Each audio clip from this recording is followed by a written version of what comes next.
You have probably heard of the Bermuda Triangle and how so many ships and aircraft that have passed through there have mysteriously gone missing.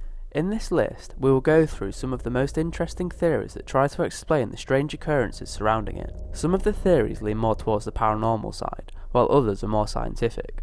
But please keep in mind that no one really knows the reason for the strange things happening in the Bermuda Triangle.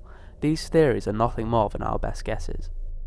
People who believe in this theory think that a comet fell somewhere around the Bermuda Triangle more than 11,000 years ago, and parts of the comet are still embedded in the ocean floor. If this is true, the comet may possess and emit electromagnetic properties. The reason this theory is believed is due to the fact that it would explain why some compasses in the area go crazy, and would also explain why planes and other types of aircraft go missing or off course. However, there are two main issues with this theory. The first is that even though the difference in the electromagnetic field could mess up a plane, it wouldn't affect a ship nearly as much. The second issue is simply the lack of evidence. No comet has ever been located, or any supporting evidence found to reinforce this theory, so for the time being, this explanation is just an assumption. We all know that humans can and do make a lot of mistakes, although most errors we make are not life-threatening. But now and then, we happen to be in circumstances under which the slightest error could endanger or end your own life, and possibly the lives of others. Imagine yourself as a pilot. You have personal issues or something else in your life that has caused you stress. You are travelling in the sky looking at the beautiful ocean waves and the green flora-filled islands, and slowly but surely, the stress and tiredness gets to you and you fall asleep. You drift for a while until the bleep of your plane wakes you up. Still being half asleep, you make a mistake, and instead of moving the nose of the aircraft upwards, you plunge it even further. When you realise the seriousness of the situation and pull up, it's already too late, and you crash into the ocean. Although plausible, it does seem incredibly unlikely that all of these missing planes were caused by human error. Even if they were, why were no wrecks ever found? The warping space-time theory falls more on the science fiction side, but it has many believers nonetheless. People have suggested that from time to time, a rift in space-time opens in the Bermuda Triangle, causing planes and ships close enough to get lost in it. The proponents of the theory often like to state how this would explain why no wrecks ever seem to be found, but instead the ships and planes have just disappeared. However, this theory asks more questions than it answers. Questions like, where did they go? To another dimension, place, time frame? The science doesn't explain this theory. Physics attempts to give an explanation, but it seems unlikely, and the whole idea is based on our obsession with time travel, but it is still possible, even if it's unlikely.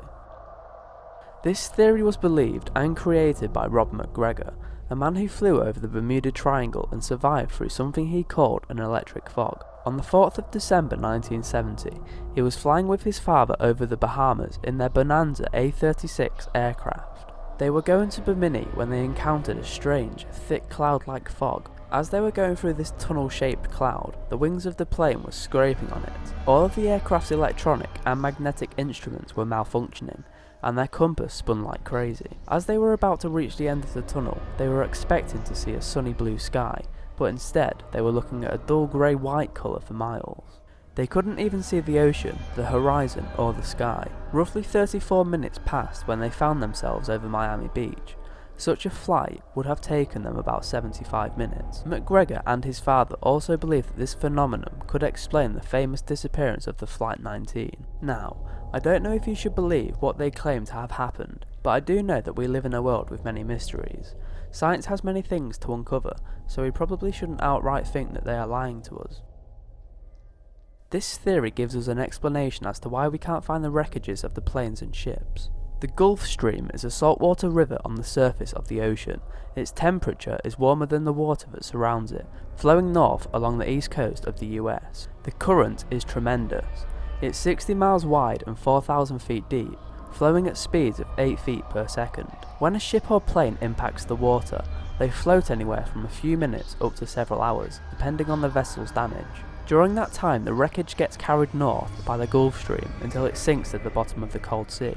This theory doesn't attempt to explain why so many planes crash or why so many ships sink, but instead it tries to explain why the wreckages are nowhere to be found. Rescue teams only look for the wreckage around the area of where they were last reported to be, and since the Gulf Stream is far strong enough to push ships and aircraft parts far from where the incident may have occurred, this may explain why the wreckages are never found. So, what do you think? Do mysterious paranormal events that are too complex for us humans to understand occur in this area? Or is it a scientific phenomenon that we are yet to figure out? Or is it just a reoccurrence of human mishaps? Let me know in the comments. Anyway, thanks a lot for watching. If you enjoyed the video, please leave a like and subscribe to my channel to keep up to date with my weekly videos. Also, don't forget to keep in touch on all my social media sites. The links are down below.